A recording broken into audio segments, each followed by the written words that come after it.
Have you ever wondered what happens to old ships when they are retired? Are they scrapped? Or just left to rust away? Let's find out. Ships are pretty labor-intensive to build, so even when they retire, they remain valuable so long as they are still seaworthy. For this reason, most ships are given a new lease of life when they retire from their initial purpose. Whether they be cruise liners, warships, or freight ships, there is usually a buyer for old vessels. For example, many World War II-era warships were sold to other countries to be used as naval vessels. Many old cruise liners are also passed down from one company to the next. They end up working for low-budget uses or are put to work as overnight car ferries. Sometimes old ships are simply repurposed as something else. For example, some old commercial ships were repurposed as aircraft carriers in the first half of the 20th century.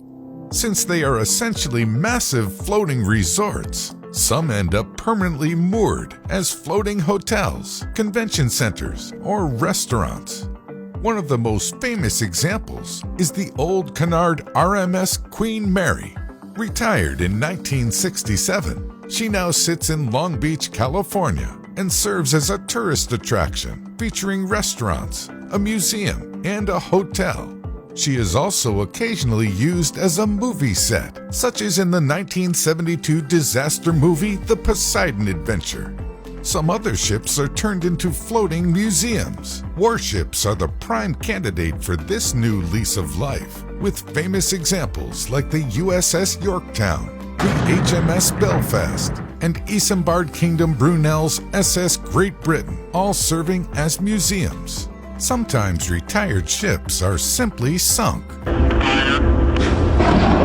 But even then, they may still serve a purpose. Large ships may be sunk to make artificial reefs, to be used as target practice, or to form submarine barriers. For example, the Salamander, once a proud cruise ship, was sunk off the coast of Fiji and now rests under the waves, encrusted with anemones and coral as an attraction for visiting scuba divers. Once ships become unseaworthy, there is only one viable option for them: to be sold for scrap.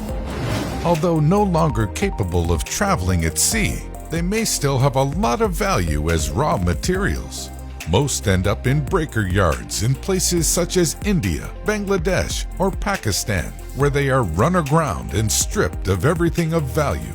Sometimes ships are simply abandoned at sea. This is especially true for some ships that meet with serious accidents, like running aground.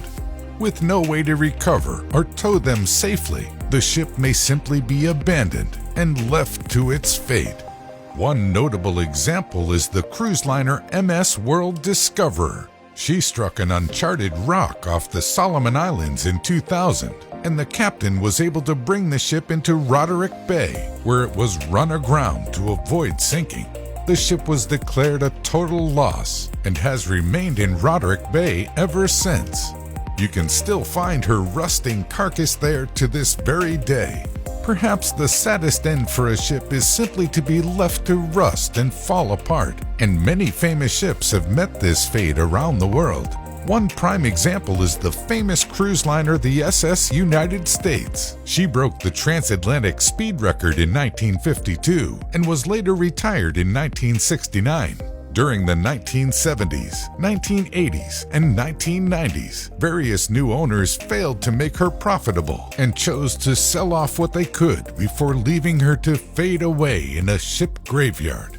What is left of her now sits in the Delaware River in Philadelphia. Other ship graveyards exist around the world, including Olenia Bay in Russia and Nuadhibu Bay in Mauritania. Old warships, cargo vessels, tugboats, and other ships are simply left to decay in these places. A sad end to some of the greatest feats of engineering.